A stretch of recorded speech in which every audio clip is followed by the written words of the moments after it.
मित्रांनो, आज आपल्या सोबत आलेले आहेत सर, जे की महाराष्ट्रवरून आहे. सर, तुमचा अनुभव कसा राहिला LR कंपनीपासून? तुम्ही कितींदा इथे आले आणि कसा क्वालिटी राहिला ते तुम्ही आम्हाला सांगा ना. 3 वेळेस आलो.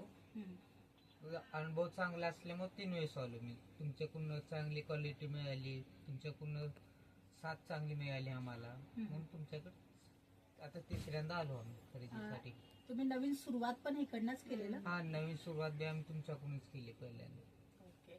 आणि प्रॉडक्ट कशी लागली, रेट कशी लागली? रेट एकदम व्यवस्थित बी आहे, प्रोडक्ट बी चांगले आहे. विक्री झाला तुमचा माल हा, व्यवस्थित? विक्री झाला नाही. काय अडचणी वगैरे काय आल्या? काय नाही, काय नाही. काय अडचण आली तर रिप्लेसचा बी माल होता, ती बी रिप्लेस दिला. अडचण आलेली काय बाकीचं अडचण नाही. म्हणजे जर कोणी व्यवसाय करायचे विचार करताय, नवीन आहे, तर त्यांनी ह्या कंपनी संग जुडावं? बिनधास्त जोडावं. खूप खूप धन्यवाद. हा अनुभव तुम्हालाही पाहिजे असेल तर तुम्ही दिल्या गेल्या नंबरवर कॉन्टॅक्ट करू शकता.